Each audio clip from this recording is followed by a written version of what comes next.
Taxation experts' views on the Union Budget 21-22. We have Mr. Aditya Hans, Mr. Rishi Kapadia, and Mr. Ranjit Mehtani, partners of Dhruva Advisors LLP. So I would request Aditya if you could take the session forward. Thank you. Thank you very much. Thank you, Amina.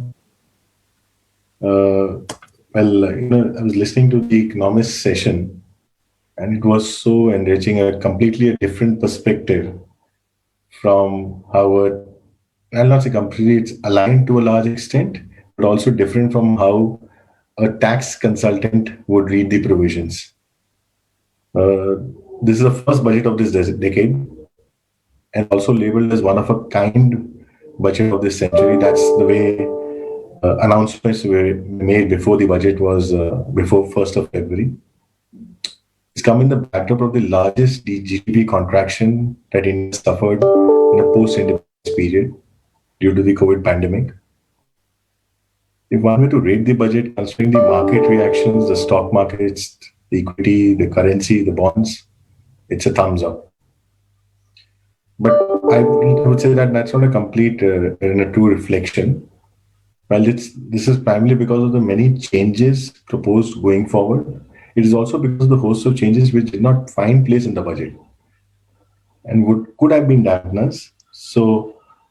And as rightly highlighted by the economists, what a deficit which could have been filled in by higher tax collections.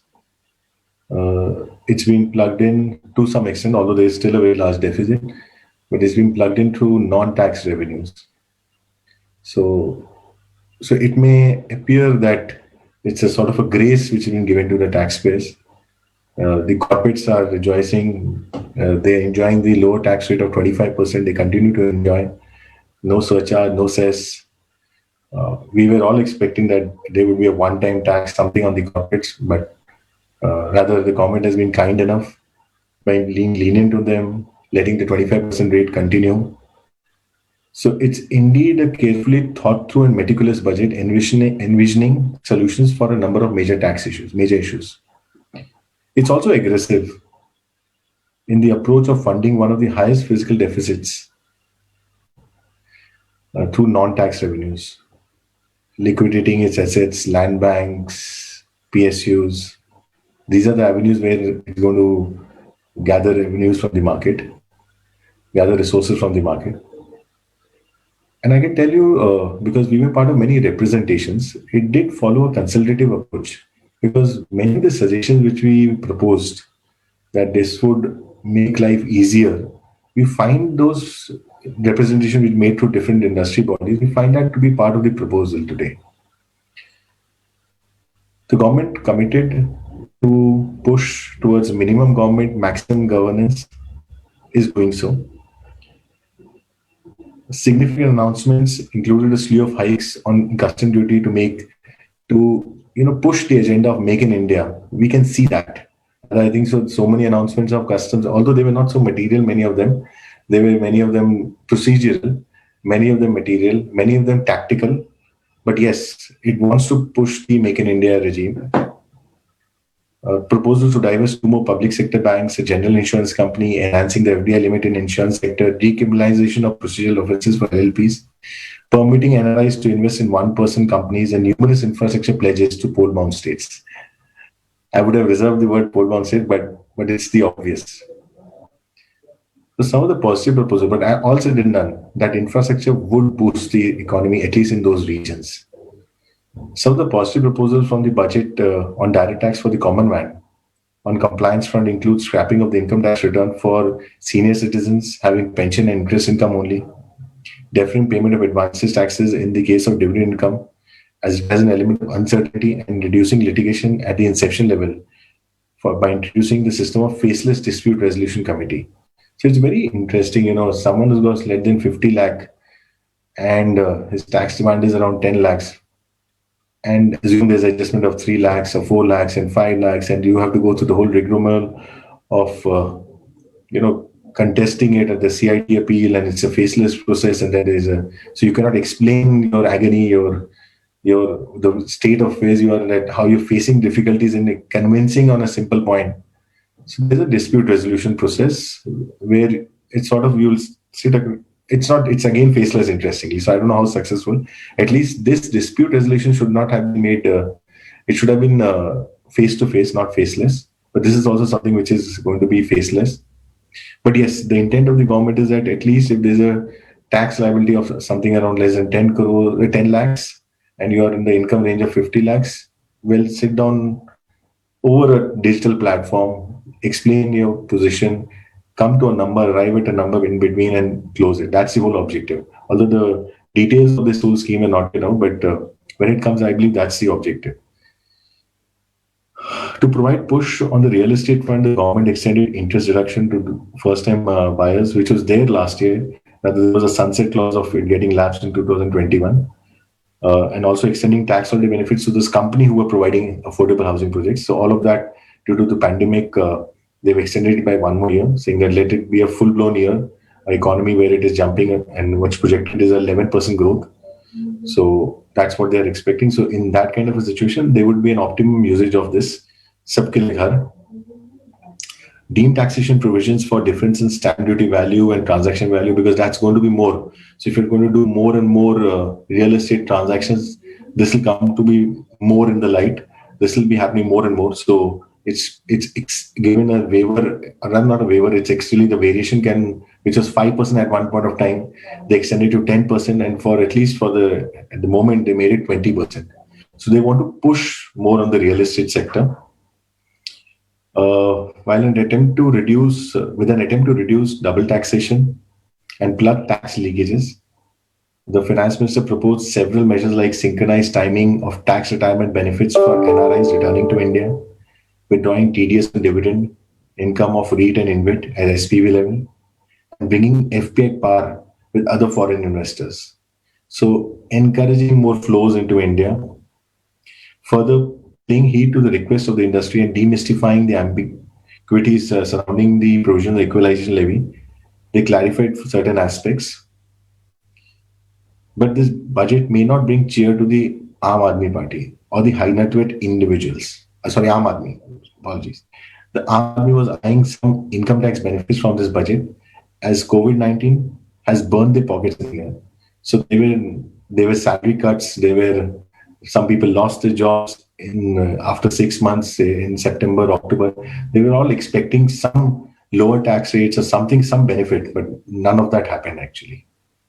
Moreover, as we say, the devil is in the details. The high net worth individuals and the high class salary persons continue to face the wrath.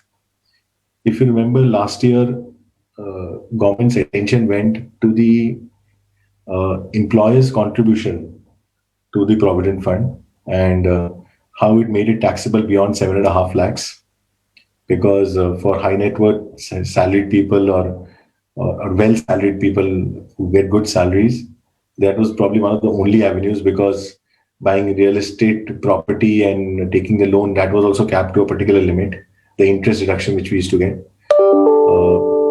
There was at least one avenue which was there, that if you could contribute, the employer's contribution was tax exempt. That was capped last year to 7.5 lakhs. Now the attention has gone to the employee's contribution, because they feel the employee is enjoying a higher interest rate, the beneficial interest rate which is available in a provident fund.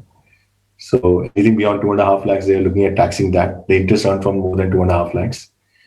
So the exempt regime of the contributions to PF and investments in ULIP beyond a particular threshold, they're all coming to an end now.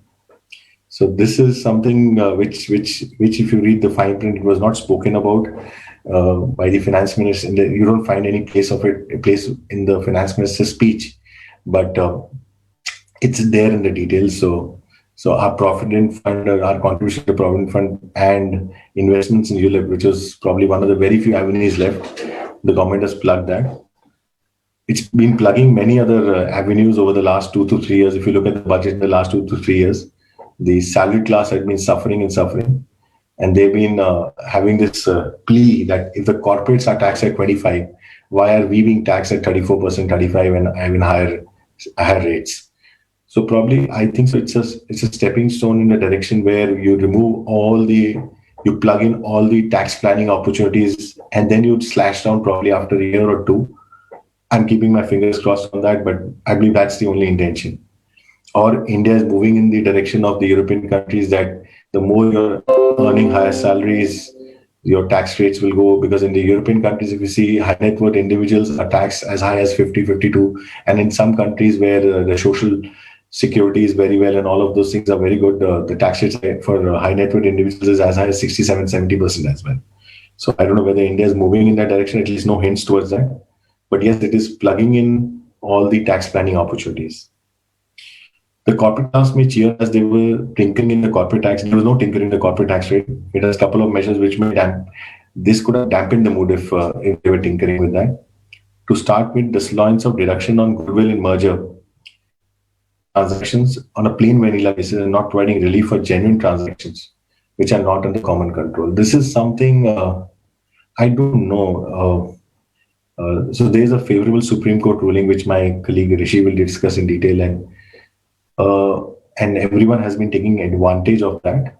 That if I'm making a purchase and there's a substantial arbitrage in the book value vis-a-vis what I'm paying for it, uh, and I should get a deduction for that expenditure amortize it over a period of 4 to 5 years and get a deduction of that. It was something which was quite an accepted norm now, with the Supreme Court ruling being there for quite some time. I don't know. Many I know at least many corporates had planned the acquisitions, the IRRs around this. This was a good incentive for acquisitions, the M&A market to move. Any acquisition became attractive because of this incentive by the government. The M&A activity was happening. People were becoming more courageous to buy, but the government just took it away. And there's an element of ambiguity on whether something which you've already claimed and there is a residual value in the WDV, in the block of assets, whether you'll continue to get that or not. There was an ambiguity around slump sale, and which the taxpayers read the law, interpret the law that if a slump exchange is not a slump sale, and took an advantage of it. It's plugged in that. I will not criticize that. That's some clarity which had to be there. There was an ambiguity. The government clarified. But yes, I reserve my comments for the change which has been brought around goodwill. I think so. It was a quite a legitimate expenditure. Uh, the finance minister also plugged the tax loophole by proposing by taxing reconstitution and dissolution of firms. Something since probably I came into the profession, this was a flexibility which was there. It was a partnership firm concept is that there should be a lot more flexibility. There is flexibility. It was there for not today, probably for a century since the incorporation of the Partnership Act. But yes, it was not being used appropriately. It was creating some tax evasion. I think so. Now they have plugged in that loophole. On the GST front, the finance minister said that record GST collections have been made in the last few months, and the numbers are good. January is 1,20,000 crores. She said several measures have been taken to further simplify the GST. The capacity of the GST system has been announced. Deep analytics and artificial intelligence have been deployed to identify tax evaders, and we are hearing, you open the papers every week, you will see that they are going behind, and one of the taxpayers under the GST regime through their artificial intelligence, they are able to map now tax evaders. That's a good sign. It gives solace and satisfaction to the honest taxpayers. The budget also made a sincere attempt to plug in the perceived loopholes in the legal framework, leading to wrongful availment of input tax rate, tax evasion, as well as attempts have been made to overcome the legal arguments. So it's been a very smart way, the way they've addressed the changes in the GST. So something which was there in the rules but not in the act, and someone could have questioned the validity of it.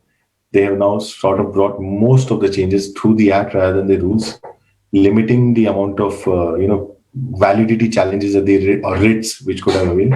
So this time it was a well thought process of plugging in, bringing in the changes, not by way of rules, many of them by way of the act. There is a lot more I can speak, but I think so. I wanted to speak for 10 minutes on this, but in a nutshell, through this budget, may be considered as a growth-oriented, visionary one amidst the situation while India is slowly emerging from COVID-19 and the economy is gradually returning to normal with no large changes on taxation. It does reflect in a higher physical deficit. and borrowings at market expectation. But in the era of modern monetary theory, deficit financing is not a bad word if used for productive assets, and hence this should not be a cause of concern. With this, I would like to invite my colleague Rishi to discuss the provisions of direct tax in detail, and then followed by that, I will invite Ranjit to speak. Rishi? Yeah.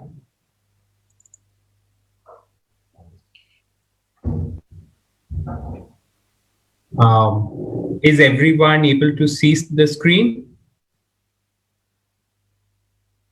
Yes, Rishi, you just have to make it full screen. Is that better? No, I just 1 second, Rishi. It's going to get live in a minute. Yeah.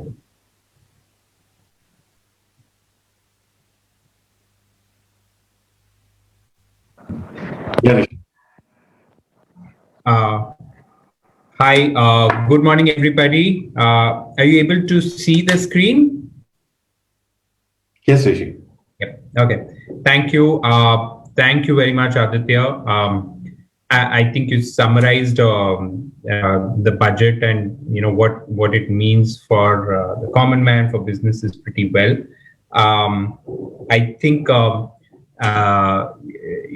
we did talk about how how the FM has really focused on having a very expansionary stance over the economy, and rather than relying on increasing the tax revenue and the tax rate, the finance minister has a very different strategy in this budget, whereby they're looking at raising revenues through disinvestments, through monetization of assets, debt financing. So it's been quite a different take, and as everybody says, that it's once in a century that we face such a pandemic, and the response to such a pandemic is also is in line with the impact of the pandemic.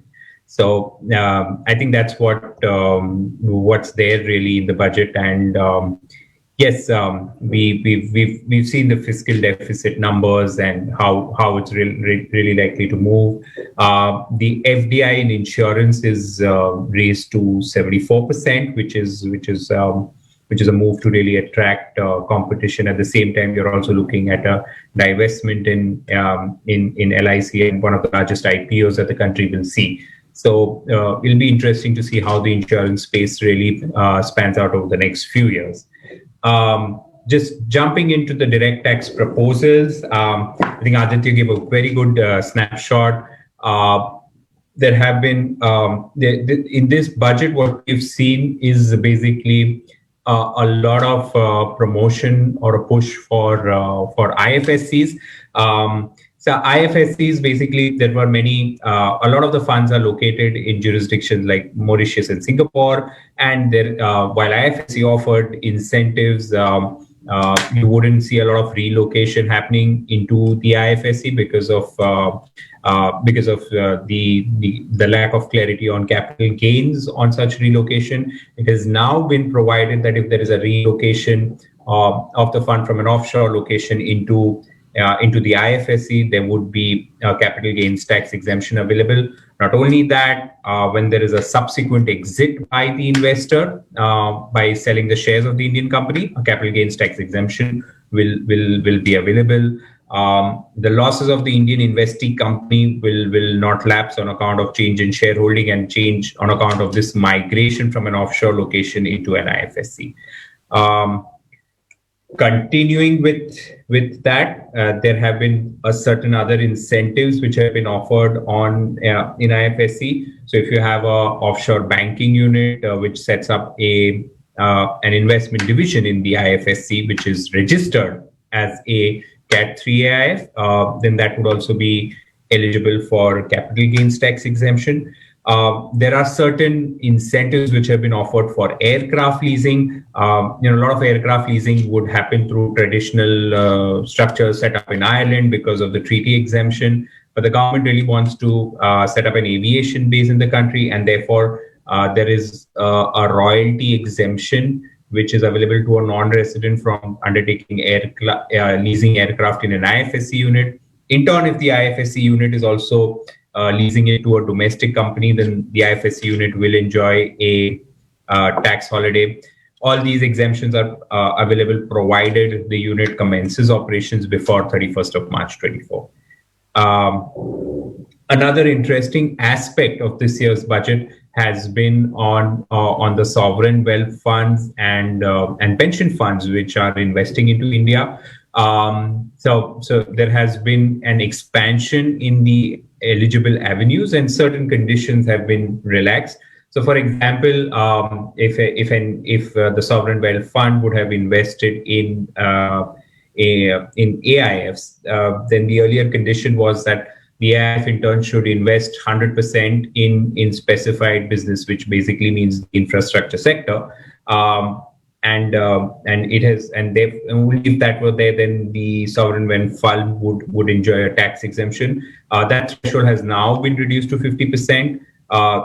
Also, if an investment is made in or if the sovereign wealth fund invests in a domestic holding company, the domestic holding company would also be covered by the exemption if it in turn invests minimum 75% in specified businesses, which is the infrastructure sector.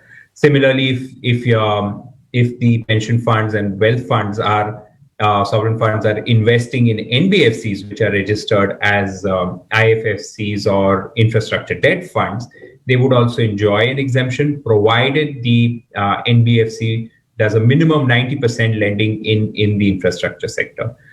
Needless to say that the exemptions will be prorated depending on the amount of the investment that has been done. Certain clarifications which have been brought in, which makes life easier for a lot of the wealth funds or sovereign funds and pension funds. One is to say that it has to be basically the investment or the money which belongs to the sovereign fund or the pension fund that will enjoy exemption. If the sovereign funds or the pension funds have taken loans or borrowings which is from any other country, then that would not be eligible for an incentive. Also, there was a concern on that the pension funds need to be liable to tax in their home jurisdiction. Now, what it really is liable to tax is not explained. So it has now been clarified that you would be treated as liable to tax as long as you're covered in the overseas tax legislation, but the tax legislation provides for a specific exemption. You would still be treated as liable to tax. The exemption was not available if the pension fund was engaged in commercial activities. Now, what really was meant by commercial activities was very vague and ambiguous. So therefore, they've removed the condition of commercial activity and have put a new condition to say that the sovereign funds or the pension funds need not be engaged in day-to-day operations in the investee companies. Now, what again is day-to-day operations could be subjective, but what has been clarified that if there are certain directors or the executive directors which are appointed in the Indian investee companies for generally monitoring the investments that have been made in these funds, then they would still not be considered as part of day-to-day operations. So quite a few where I think in this slide I would just talk about two main important changes. Is one on related to FPI taxation. So we had a Supreme Court decision in case of Pilcom, which kind of said that if there is a withholding tax on payment made to a non-resident for certain specified payments, then they cannot directly access the treaty and give a lower rate of withholding tax. The Indian payer would have to withhold at whatever rate is provided in the domestic regulations. And for example, for FPI, the withholding rate is 20%, whereas the treaty offers much lower rates, could be between 5, 10, 15. Therefore, an FPI effectively could not take benefit of the lower rate under the tax treaty. The government has kind of negated the impact of this PILCOM ruling and has said that going forward, an FPI would be eligible to claim the treaty benefits and apply the lower withholding tax rates under the treaty. There were certain, when there were dividend incomes which were received by REITs and InvITs from SPVs, there was an issue of a double withholding and cash traps on account of such withholding. They have now been made exempt from withholding tax with effect from April 1, 2020. So that's some of the effects that we've seen specifically for the financial services sector. Moving on, I think the most important change has been this the depreciation on goodwill. It has been provided that on a going forward basis, the goodwill, even if it is purchased in an acquisition, it would not be eligible for claiming depreciation. The cost of acquisition of goodwill will if it is for the earlier years, then the cost of goodwill on cost of acquisition for capital gains purposes will be calculated net of depreciation. If there is a subsequent sale, it will be treated as a short-term capital gains, and a method of computation will be provided. This is by far the biggest change from a tax perspective that we've seen, because I think Aditya spoke about it, that there were a lot of restructuring transactions undertaken, a lot of M&A transactions, a lot of acquisitions which took place because there was a Supreme Court decision which said that if there was an acquired goodwill on acquisition, it would be eligible for depreciation. It would be treated as an intangible asset. This this paved way for a lot of M&A activity and made targets quite attractive to investors. This now with this being plugged in the budget, we're going to see all IRRs going in for a toss, and it's going to really impact a lot of the transactions that have already been undertaken. It will also, one will really need to see how this change will impact the ongoing litigation that is already underway for a lot of such restructurings undertaken. So this is one big item which would impact a lot of corporate tax planning and corporate tax transactions undertaken. Another change is that there would be a permanent disallowance if there is a late deposit of employee contribution to the Provident Fund. There have been certain rationalization of MAT provision. So if, for example, now dividend income is directly taxable, so therefore it would not be included in book profits for a foreign company. There were also, if there were transfer pricing adjustments on account of an advance pricing agreement, there was no real mechanism for recomputing your book profits, it would be difficult to really recompute your book profits because we had the Supreme Court decision in Apollo Tyres which did not permit changing the book profit of a company.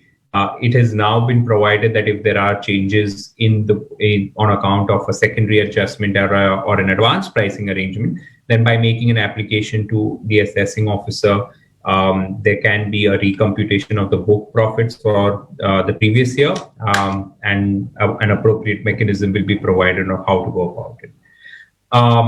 Another important change is in connection with a reconstitution of a partnership firm. Many times, it has been more or less settled that if there was a retirement of a partner or there were any changes in the partnership firm, then it was treated as a non-taxable event. This has now been treated as a taxable event, and any capital asset distribution up to the capital balance of a partner would be treated as a taxable gain in the hands of the firm. Anything excess over and above the capital balance will also be taxable. The sale consideration will be determined based on the fair market value of the asset that is distributed. Any revaluation or self-generated goodwill which was credited to a partner's capital account will be ignored for computing the capital gains. So this is also going to be a big change which will impact the where a lot of the businesses are organized as partnership firms, and you would have an incoming partner and outgoing partner. There would be huge impacts on account of this. Another aspect is on slump sale versus slump exchange. There were certain precedents which said that where there was a transfer of a business undertaking for non-cash consideration, that is by way of issue of shares or other securities, it was really an exchange, and an exchange is not covered within the meaning of a slump sale. It has now been clarified that it doesn't really, you really need to look at the substance of the transaction, and it doesn't matter whether the consideration is discharged by way of cash or securities or non-cash. So, and it would still be treated as a taxable transfer. I think while you had certain precedents and people were taking advantage, the better view was always that a slump exchange is in a sense a slump sale. So I think this was sooner than later that the government would have plugged it and come with this change. Another pain point for everybody was the TCS provision, which was introduced last year, and it was really a very cumbersome for vendors to deal with the TCS provision. It is now replaced with TDS, so it would now be, and it is easier for a payer while making a payment for purchase of goods to withhold taxes. Equally easier for the vendors to get a credit of the taxes withheld. So therefore, TCS now stands replaced with the TDS. Important to note that if you don't furnish a PAN, then the TDS rate will be increased to 5%. There is higher TDS and TCS provisions which will be which will kick in if the taxpayer has not filed tax returns for past 2 years. And so it's very important that payers, when they're making payments, obtain appropriate declarations from their vendors or the parties to whom payments are being made, that they have filed tax returns for past 2 years, or else you'll have to apply higher TDS rates, which could be twice the applicable rate or 5%, whichever is higher. So, and these amendments will all kick in from 1st of July 2021. There has been certain clarifications on equalization levy. So again, there was a confusion on whether equalization levy would apply even if a payment was covered under royalty FTS taxation. So there was an element of dual taxation. It's now been provided that if a payment is covered as royalty or FTS under the Act or the applicable treaty, then those payments would not be subject to an equalization levy. There was also confusion on what really meant by an online sale of goods or online provision of services. They've in fact widened this very definition to say that even an acceptance of an offer or placing of a purchase order or payment of an online consideration could be treated as an online sale of goods or online provision of services. It doesn't matter. It will apply irrespective of whether the e-commerce operator owns the goods or facilitates the services. There was a concern on whether the equalization levy would apply. There was a double levy for 1 year. That was because the income tax exemption would kick in only in April 2021. This was probably a typo error which had kicked in last year. It's now been corrected to say that the exemption under the Income Tax Act will apply from April 2020 onwards. So so that's on some of the taxes. Coming on the procedural aspects, there has been a rationalization on due dates for filing of revised returns and belated returns. So earlier you had right up to the end of the relevant assessment year. Now it's been capped to 3 months prior to the respective assessment year. a number of changes on assessment proceedings, on issue of notices, completion of assessment. All the timelines have been crunched. So there's clear emphasis on reducing the timelines that are involved in undertaking assessments. One big change has been in connection with the reassessment proceedings. Earlier, the tax office had at least 6 years timelines for undertaking a reassessment proceeding. So a reassessment notice could be issued for 6 prior years. This has now been reduced to just 3 years, only in cases of serious tax evasions and where the income escaping assessment is more than 50 lakh rupees. Does the timeline stand extended to actually 10 years? There needs to be an approval to be taken from the principal CIT before undertaking any reassessment proceedings. For such cases, while the process is pretty much in line with has to follow the process for reassessment proceedings, there is no timeline and there's no opportunity which will be given to an assessee in connection with such search cases. Small changes on startups. The timeline for incorporating a startup eligible for tax holidays stands extended. The capital gains tax exemption also stands extended for 1 year. There have been, as the government really focuses on sale of PSUs and disinvestments, there are provisions which have been provided to enable migration of losses from the PSU to the buyer by way of a merger, and those losses will remain intact post divestment, subject to fulfillment of certain conditions. Many other changes. One of the most important ones, 2 important changes, is that the board for advanced ruling has, there is a new board for advanced ruling.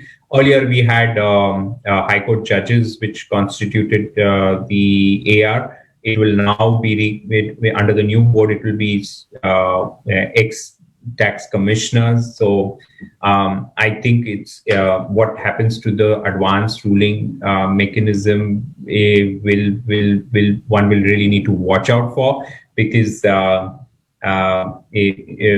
anyway, the advanced ruling route was not very effective, and now with having just income tax commissioners forming part of the AR, how will the AR really function, and would this help in effective dispute resolution is something which one needs to watch out for. A faceless ITAT scheme is being rolled out.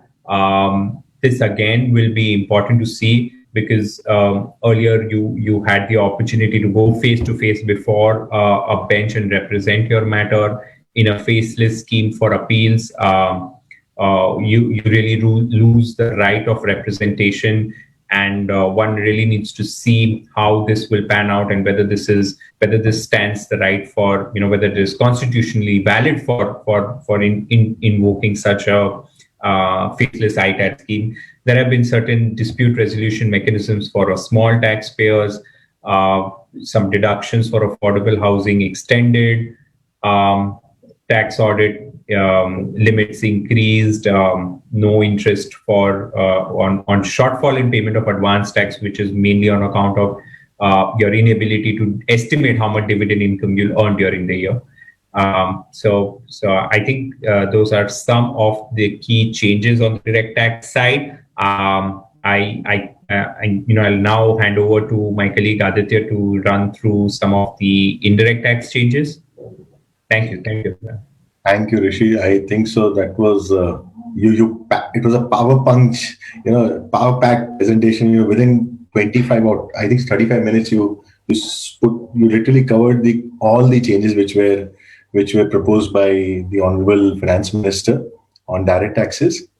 I would like to invite my colleague Ranjit Mathani, our indirect tax expert, to touch upon the proposals on the indirect tax regime, whether it is GST or customs. Ranjit, please. Hey, thanks, Aditya. Thanks, Rishi. Welcome to everyone who's listening in today. Let me pick up the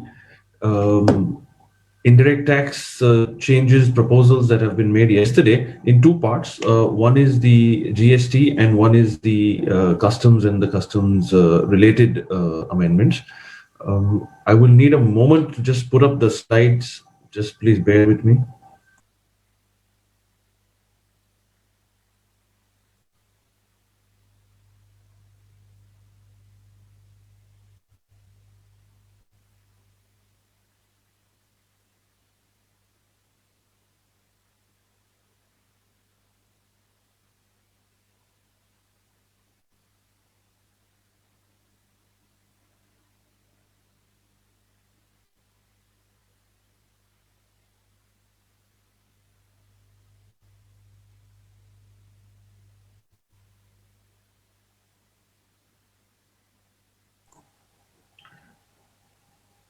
Aditya, could you put up the slides, please? I'm unable to sort of do that.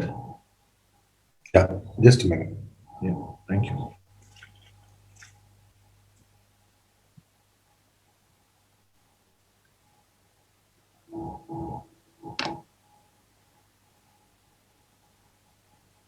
Just one second. Angana, I think someone has put up the different slide deck. And the tax slide deck we put up again? Sure, I'm doing it. The Bengal Chamber team is requested to please put up the slide. The tax slide. The tax slide. Yeah, give us a minute, please. Sure.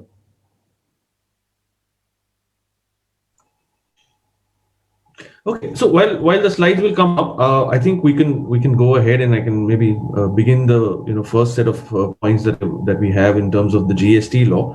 So the GST, of course, is now going to be 4 years old, but the GST Council was supposed to be the powerful body which would then make recommendations and changes. But we have certain proposals which have come up, and some of them are all going to be quite significant, I would say. The first one that we have is the amendment which has been made to Section 7, which is the concept of supply. The amendment comes because there was actually a decision which came in 2019 from the Supreme Court where the principle of mutuality was tested in the context of sales tax and service tax law. And it was said that there would not be a levy of sales tax and service tax in the Calcutta Club and the Ranchi Club decisions.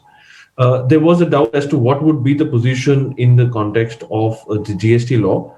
That doubt has now been sort of overcome or cleared up by the way of this amendment which has been brought into Section 7. And there is a corresponding sort of amendment which has also been made to Schedule 2 of the CGST Act. The next amendment, which is key and which effectively is something that which will have a large impact, I would think, on trade and industry, is the one concerning Section 16, where input tax credit is allowed to the taxpayer. Now, you would recall that there was a set of conditions for a taxpayer to take credit. There has been an introduction of a new condition, which effectively is that the supplier has to now not only give the recipient the goods and services and the invoice for it, but also has to make a return and make sure that it is filed.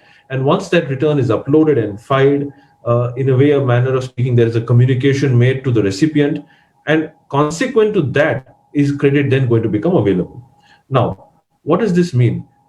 Effectively, the receiver will have to make sure that his supplier is compliant, is also in good health and shape, because not only does he give him the goods and services, but also makes the compliance and puts up the returns into the GSTN portal. So that becomes a onus which will in a sense befall the receiver. The connected aspect to it is that there was a set of amendments which were made in terms of Section 43A being brought in, which concerned actually returns and certain compliance related aspects, and things were to be prescribed. Consequent to that, there was a rule which was brought in Rule 36 and in sub Rule 4, which required that a matching was to occur. And the concession that was given was that 5%, not effective today, it stands at 5%, a credit would be allowed for the unmatched amounts. While that provision in the Act was not notified, the rule was sort of pressed into play. Notices have been flying around, and people have been asked to make payment where there has been a credit which is taken, where the supplier has not made a return or not uploaded the return. With this amendment, in one stroke, effectively the statutory provision has been sort of overhauled, I would say, and going forward, a taxpayer will have to be very, very careful in taking credit only when there is a return which has been filed by the supplier. It of course leaves open the question what happens till date, whether this provision has a sort of retrospective effect or not. In our opinion, not. But then that's again something that will have to be lived through to know where it lands. Another amendment which has been made, and this is, I would say, in the realm of procedure and compliance, is where a audit report by a professional need not be filed. So the Gstr 9C, the Form 9C, which was filed annually with the annual return, is no longer going to be required. It looks like the year 1920 or FY 1920 is where the last of the annual return, annual audit reconciliation statement would have to be filed. The annual return would remain. What it appears is at the moment is that the responsibility and the onus on the taxpayer will therefore increase. Where previously a professional could step in and make the reconciliation and certify it in the Gstr 9C form, now that onus and responsibility will be that of the taxpayer. So he has to take up on himself all the more the burden and ensure that the data is accurate, it's reconciled with the audited financials, and this is to be done electronically and in the manner prescribed. So it will, in a way of speaking, increase the responsibility of the taxpayer, and it's something that taxpayers will have to start planning for, because waiting for a assessment from the GST department may not be a very wise idea in creating these reconciliations. Can we take the next slide, please? Okay. The set of points on this particular slide, I think the highlight point is the second bullet, which deals with the mismatch between GSTR 1 and 3B. Now, what is GSTR 1?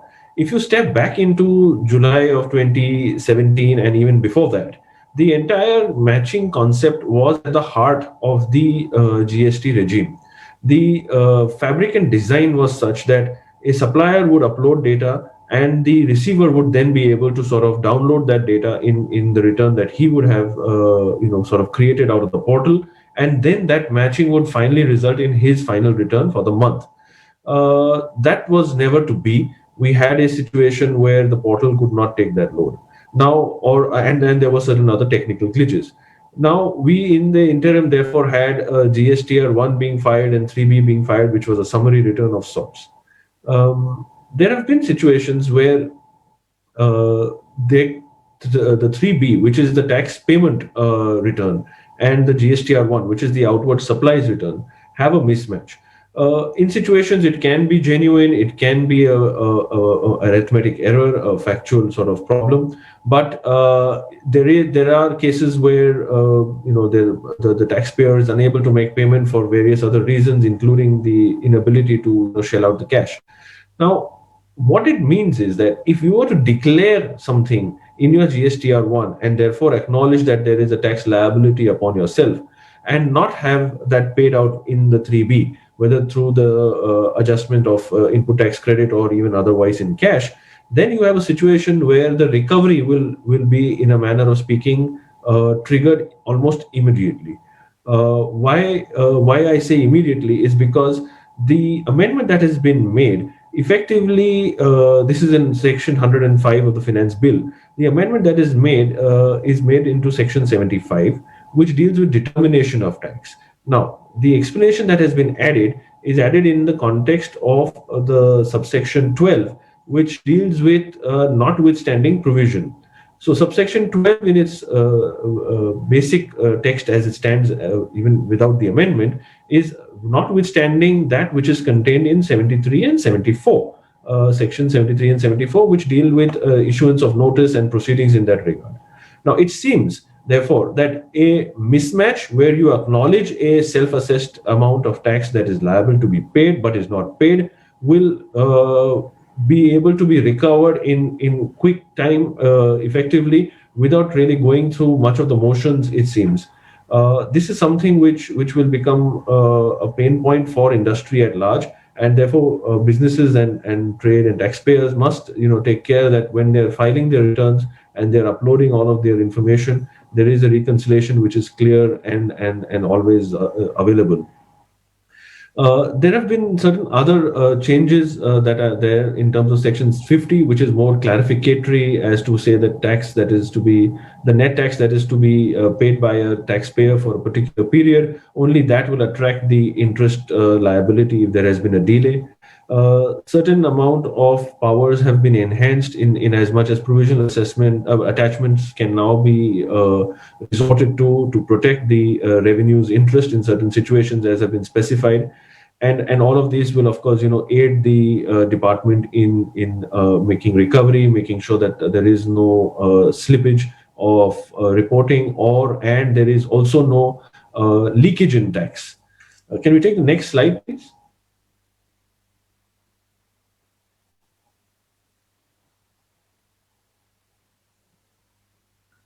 Okay, as the next slide comes up, the next slide concerns a set of changes in the Integrated Goods and Services Tax Act, and they concern the cross-border trade effectively. Three sort of amendments that I can talk about. The first one is that the provision or the ability to pay tax and seek refund in terms of an export transaction is no longer available. It's only going to be available in cases where the government prescribes, whether it's a type of class of persons or for certain goods and services. The second amendment that is there is that for supplies to an SEZ, whether it's a developer or a unit, it will be able to be zero rated only in the situation where it is for authorized operations. In a manner, there was a rule which sort of spoke about this, that if there was supplies to an SEZ and it was in a refund scheme, you could get a, it was sort of limited in as much as if it was for authorized operations, only then would you be able to claim the refund. However, now it's been clarified in a way of speaking that for all situations of supplies to an SEZ developer or a unit, the supply has to be for authorized operations. If not, then it would not qualify as a zero-rated supply.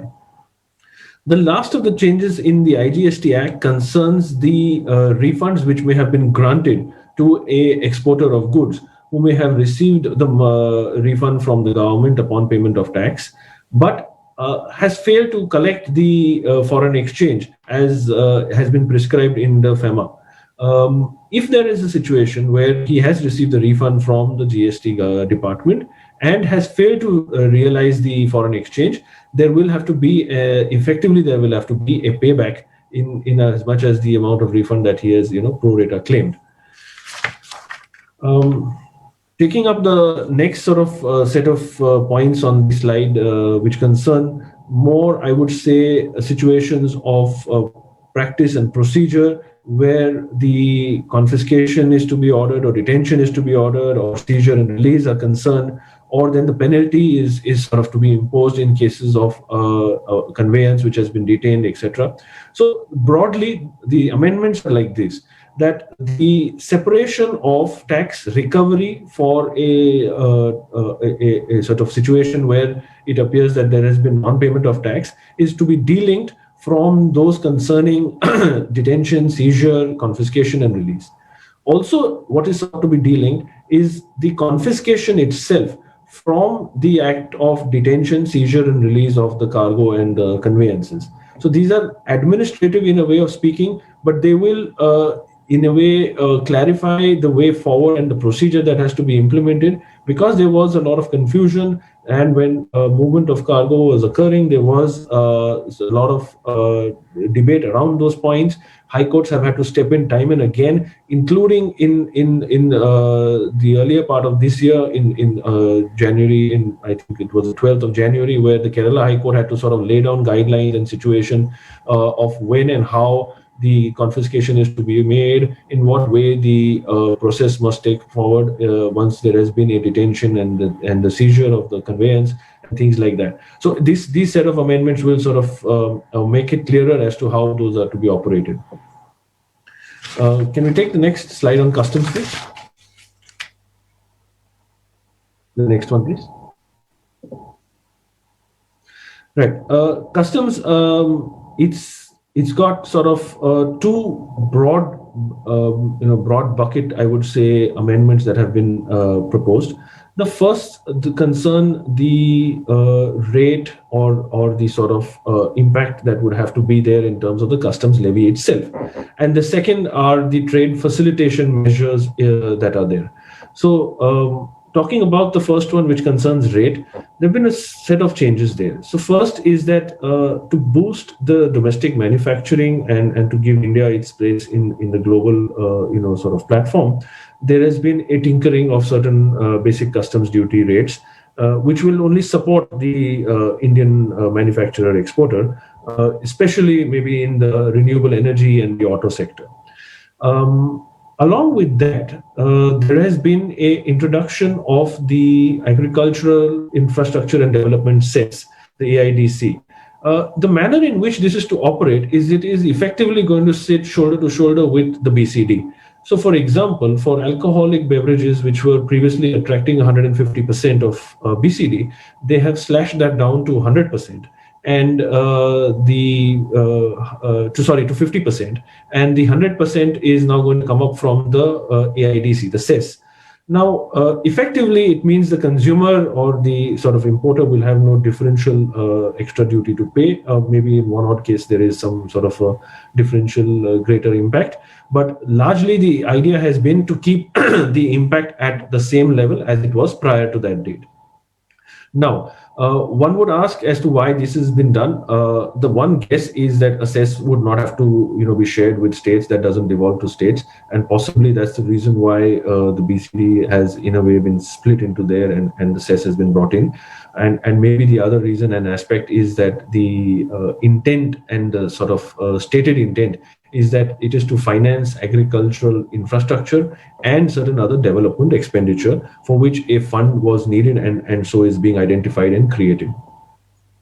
The second sort of amendment which concerns rate and effective levy is that exemption notifications which are conditional in nature will now have a lifespan. This is something which is novel. It was not there hitherto, and in fact I think it's for the first time that it's been introduced, where notification will lapse out after a period which has been prescribed, and the standard period that has been prescribed is 2 years, and it may pull into the 31st of March, following that year, if it does not fall on 31st of March. So we will now have a situation where for a given period, a conditional exemption notification will be alive, and subsequently it would have to be revisited, and the government would have to sort of renew it, roll it over, and grant it again. Otherwise, it would not remain. The one welcome move, which I would say, and this may have been a pain point in several instances, and at least we've seen a few of those, is where typically the customs department, the investigation wing, the DRI would begin a process of investigation or inquiry, and then have summons, and then have searches and seizures carried out, etc., and would not sort of conclude the proceedings. So it would be left lingering. And oftentimes there would be pressure exerted and monies would be collected, whether under protest or not would be irrelevant because monies have been collected. And then the department would sort of sit on that money without having taken the proceedings any further. Now we are in a situation where a timeline has been prescribed for a show cause to be issued by that department, by the investigation wing, or whoever it is has sort of initiated that summons and inquiry. And in a way of speaking, this is welcome from the perspective of businesses, because otherwise the cases were just lingering. Investigations were started, but they never saw the end at the level of a show cause being issued. And I would say, therefore, this falls within that realm of trade facilitation measures. The other sort of amendment which has been made is the possibly seems to be on the back of the success that has the GSTN has had. So there's going to be a common customs electronic portal that is going to be brought into force into play, and statutory recognition for that is now there. The portal effectively will facilitate registration, filing of bill of entry, amendments and corrections to it, payment of duty, etc. Hitherto, IceGate, which is still in fact existing and operational, is something that the CHAs would sort of use and operate. It seems that with the Common Customs Electronic Portal, we will have the ability for an importer or an exporter to be, logged in and to use that particular portal, just like the GSTN was being used by the taxpayer for GST purposes. The bill of entry related regulations are sort of amended. Until now, you had time frame available to file after a day of the arrival of the vessel or the cargo in the customs house. Now, and this is effective from a date to be once the president's assent is there, is that the bill of entry will have to be filed by law a day before your vessel and cargo is to arrive in the customs house. Now, if it is a holiday, even then you're not going to get a relaxation and say that I will file it, the day of the arrival. It will be still the day prior to the arrival of the vessel or vessel and cargo in the customs house. Now, it appears that this is to reduce dwell time. We are anyways moving towards a large-scale digitalization in our economy, in our daily life, and filing a bill of entry prior to the arrival seems not to be a big challenge. And so it can be completed, and the paperwork can be ready in a way of speaking, so that as the cargo comes in, it can move along accordingly. The last point I would touch upon is that the speech, in fact, also had talked about it, is that there is going to be a sort of consultative process where various tariff lines in the HSN, in the Indian tariff, is going to be overhauled, revamped, so as to have a keeping up with the times, to introduce new tariff line items, so that there is a alignment with what is current in trade and industry. And therefore, from the 1st of January 2022, we will have a HSN 2022, which will not replace, but maybe enhance what is already existing in the Indian tariff. So these are the key indirect tax proposals that we have. I'll request Aditya to come back on.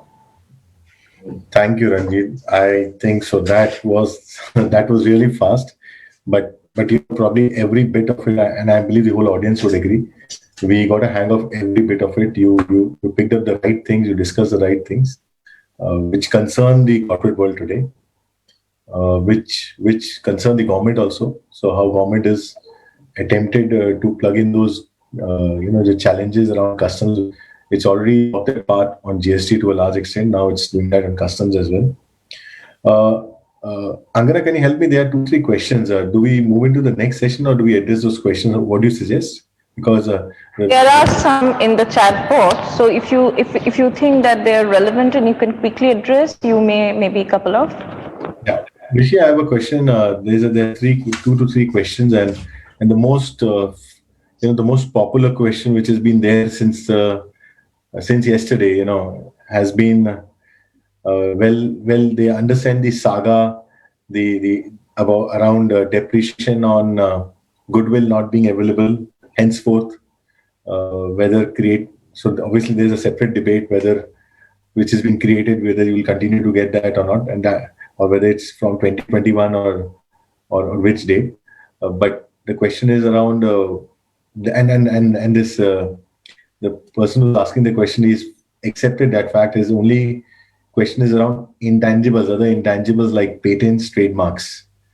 Is there any ambiguity around that, at least, or one can find solace that yes, I can at least get a depreciation on patents, trademarks, distribution networks, and other.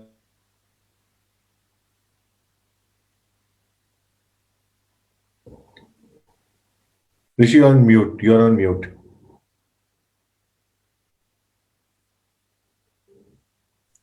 Sorry for that. You can hear me? Yeah, please. Yeah. So yes, I think if we see the fine print and everything that's and the memorandum, it is all focused on the depreciation on goodwill only, where the intention seems to be to deny any depreciation on goodwill. Having said that, all other assets, all other intangible assets like patents, trademarks, distribution networks, customer contracts, etc., they should continue to be treated as an intangible assets, and depreciation should be available. I think that's the way we would look at it. Great. Another question for you, Rishi. A transaction by TDS under the proposed Section 194Q is not applicable on account of a turnover being less than 10 crores. Will TCS under Section 206C1H continue to apply? I think prima facie, since the whole intention is to replace TCS with TDS, I doubt that you would still be, because you're not liable under 194, you would go back to TCS. But I think that's my initial reaction. I don't think there should be a TCS again on it. I also believe so. Yeah. Rishi, one last question, and this has affected the